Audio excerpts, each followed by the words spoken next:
दोपहर के लगभग 3 बजे के आसपास का वक्त हो रहा था। इसी बीच में एक डिलीवरी बॉय आता है। आने के बाद घर की घंटी बजाता है। जैसे घंटी बजती है, एक महिला निकल कर बाहर आती है। वो कहती है, क्या बात है? वो कहता है कि आपका पार्सल है, ले लीजिए। पार्सल देता है, सिग्नेचर कराता है। सिग्नेचर कराने के बाद जैसे ही जाने के लिए वो कदम बढ़ाता है, तभी अचानक से रुक जाता है। रुकने के बाद वो कहता है कि मैडम, साहब घर पे हैं या बाहर गए हैं? महिला कहती है, साहब तो घर पे नहीं हैं, वो अपने ड्यूटी पे गए हैं। क्या बात है? वो कहता है कि मुझे थोड़ी प्यास लगी थी, क्या एक गिलास पानी मिल जाएगा? अब जैसे ही पानी मांगा जाता है, वो महिला कहती है कि कोई बात नहीं, कोई दिक्कत नहीं, आप अंदर आ जाइए।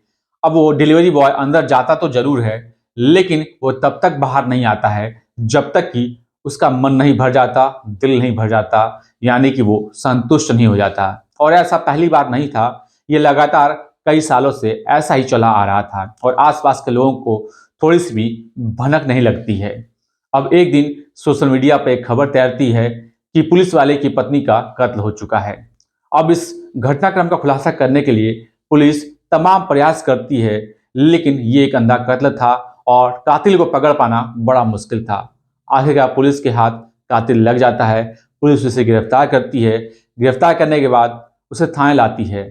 कातिल पुलिस वालों से बार बार एक ही बात पूछ रहा था कि साहब, मैं सब कुछ बता दूंगा, आप मुझे बस इतना बता दो कि पकड़ा कैसे।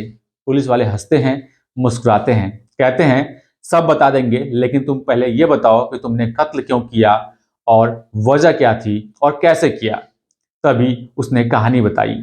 जब कहानी बताई तो इस कहानी को सुनने के बाद सभी लोग हैरान हो जाते हैं कि आखिरकार ऐसा कैसे हो सकता है। नमस्कार, मैं विपिन। आज की जो सच्ची घटना मैं आपको सुनाने जा रहा हूं, यह सच्ची घटना है छत्तीसगढ़ प्रदेश का एक जिला है सुकमा। दरअसल सुकमा जिले में ही एक पुलिस वाला तैनात होता है जो कि डॉग हैंडलर होता है, जिसका नाम ससीपाल होता है। वो शादीशुदा होता है, उसकी पत्नी होती है जिसका नाम जॉली होता है। वो रायपुर के विधानसभा थाना क्षेत्र का एक इलाका होता है, आसाम आमा सिवनी। आमा सिवनी में एक पुलिस कॉलोनी होती है, उसी कॉलोनी में वो महिला रहती थी। एक दिन वो पुलिस वाला अपने ड्यूटी पे होता है और अपने पत्नी को फोन करता है। जब पहली बार फोन करता है तो फोन नहीं उठता है, फिर दूसरी बार ट्राई करता है, तीसरी बार ट्राई करता है, बार बार कोशिश करता है, लेकिन फोन नहीं उठता है। वो सोचता है कि शायद उसकी पत्नी सो रही होगी। वो कुछ देर बाद फोन करता है, करीब 1 घंटे बाद जब फोन करता है तब भी फोन नहीं उठता है। बार बार फोन करने के बाद जब कोई रिस्पॉन्स नहीं आता है तो परेशान हो जाता है, सोचने पर मजबूर हो जाता है कि आखिरकार करें तो क्या करें। तभी उसे ख्याल आता है, वो अपने एक पड़ोसी को फोन करता है। कहता है, भैया आपको अगर कोई दिक्कत परेशानी न हो तो क्या आप मेरे घर पर जाकर मेरे पत्नी से बात करा देंगे? मैं उसे काफी देर से फोन कर रहा हूं, लेकिन कोई रिस्पॉन्स नहीं मिल पा रहा है। आखिर क्या दिक्कत, क्या परेशानी है, जाकर देखिए, शायद कहीं बाजार तो नहीं चली गई है या सो रही है। और जैसे ही व्यक्ति ये सब बातें सुनता है, वो कहता है, कोई बात नहीं भाई साहब, मैं जाकर देखकर बताता हूँ। वो उसके घर पे जाता है।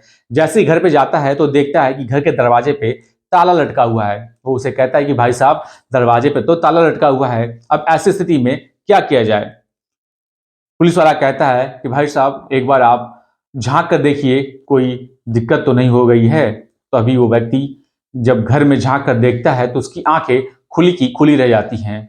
दरअसल वो जब आंगन में देखता है तो खून के छींटे फैले होते हैं, चारों तरफ खून ही खून लगा होता है। वो देखने के बाद पुलिस वाले को ये बात बताता है। जैसे उस पुलिस वाले को ये इस बात की सूचना मिलती है, वो पुलिस वाला पुलिस को फोन करता है और साथ ही ये जो पड़ोसी होता है ये भी पुलिस को फोन करता है। पुलिस को जैसे ही सूचना मिलती है, पुलिस मौके पर फौरन पहुंच जाती है। पुलिस आती है, आने के बाद देखती है कि घर के आगे ताला लटका हुआ है। अब ऐसी स्थिति में क्या किया जाए? तभी वीडियोग्राफी की जाती है और वीडियोग्राफी के साथ ही उस ताले को तोड़ा जाता है। ताला टूट जाता है।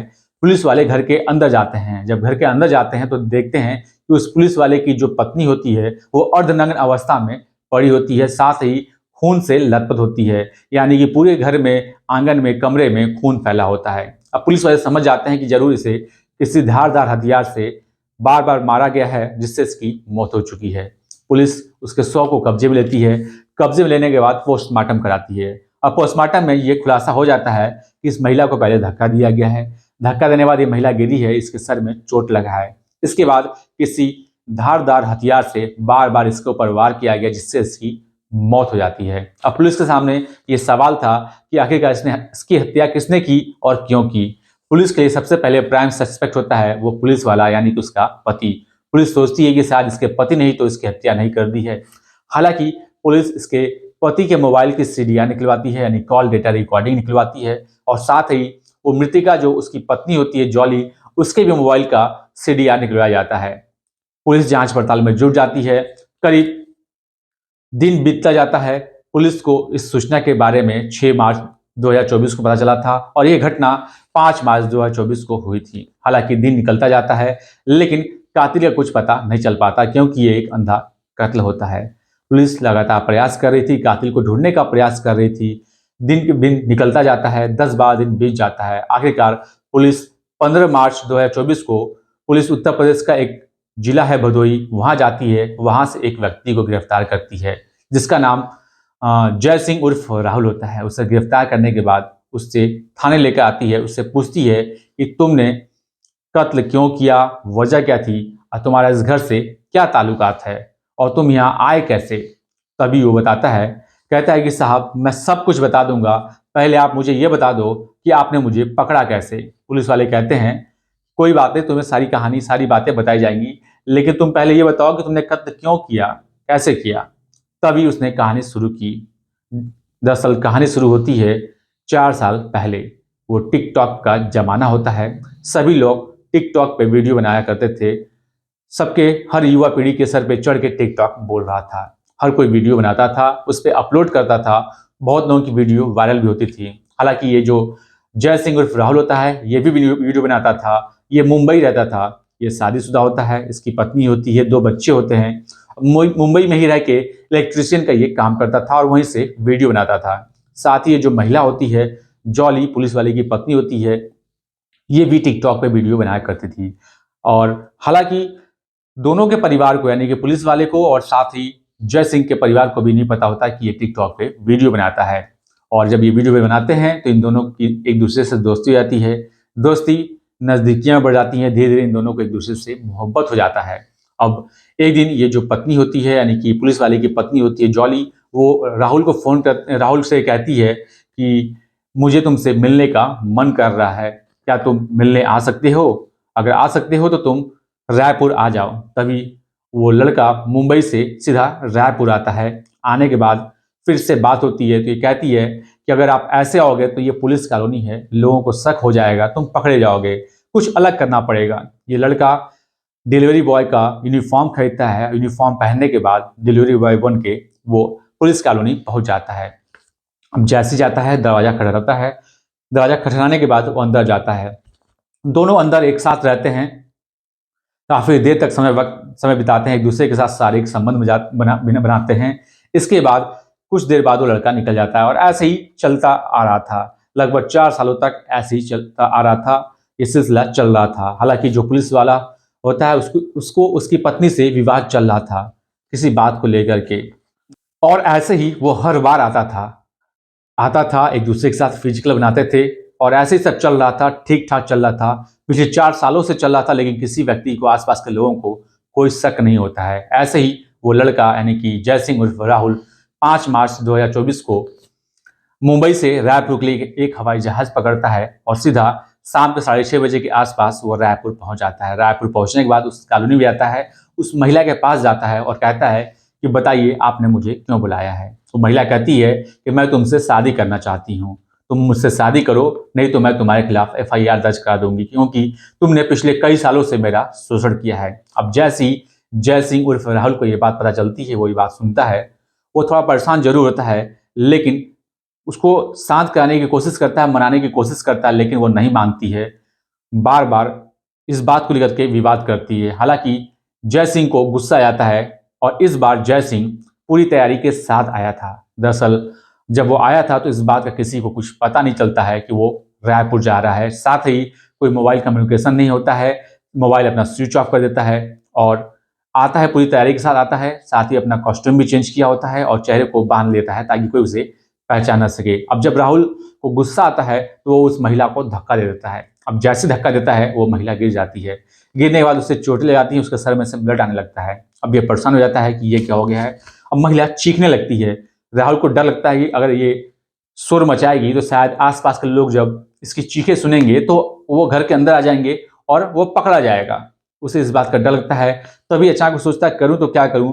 तभी पास में कैंची पड़ी होती है और वो उस कैंची से उस महिला के ऊपर बार बार वार करता है ताकि उसकी चीखें जो है दब जाए। लेकिन वार करने की वजह से उस महिला की मौत हो जाती है। हालांकि मौत के बाद उस महिला को पूरे घर में घसीटा होता है, जिसके वजह से पूरा ब्लड फैला होता है। वो व्यक्ति राहुल उस घर में 6:30 बजे आता है और करीब 9 बजे वो उस घर से बाहर निकलता है। उसे जाना था वापस मुंबई, लेकिन देर हो जाती है और देर होने की वजह से उसकी फ्लाइट मिस हो जाती है। अब वो सीधा स्टेशन जाता है। स्टेशन से एलटीटी एक्सप्रेस पकड़ता है और भूसावली तक सफर करता है, वो भी बिना टिकट के।